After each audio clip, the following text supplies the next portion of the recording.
Okay, here's a screencast on intermolecular forces. This is the introductory screencast, and we'll just talk about intermolecular forces in general. Here's an overview of the lessons we'll be covering.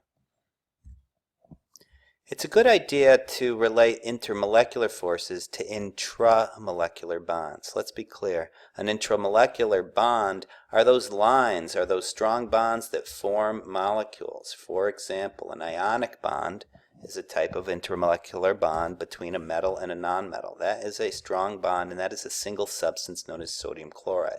In this case, it would form a continuous lattice because this sodium cation could be attracted to another chlorine negative, and you have a continuous lattice going throughout. The bond strength can be very strong, 400 to 4,000 kilojoules per mole. These substances tend to have extremely high melting points and boiling points.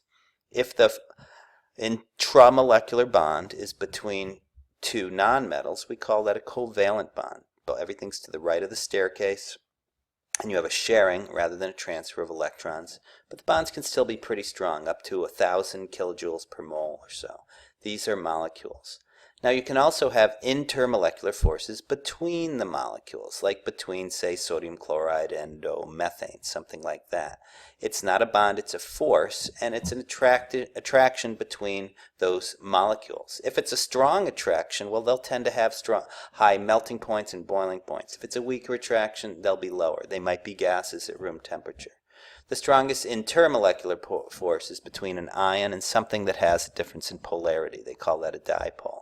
So, for example, if you have ions in a solution of hydrochloric acid, that can form an attraction between the positive of the sodium, and it should be really the negative of the HCl. We use these dots to represent this intermolecular force. These are two different substances that are attracted to each other by that force.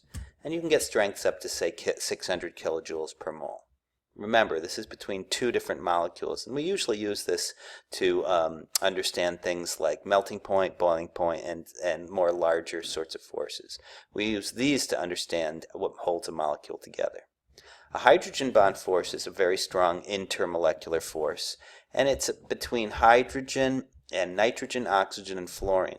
But be careful, because that hydrogen has to be covalently bonded to either nitrogen or oxygen to fluorine to begin with. So look at the kind of classic definition there.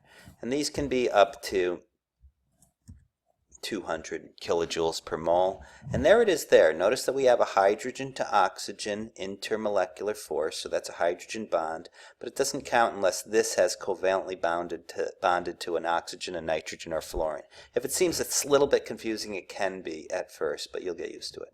A dipole-dipole force is just between two substances that have a different and some sort of a difference in polarity. And hydrogen chloride bonded to oxygen.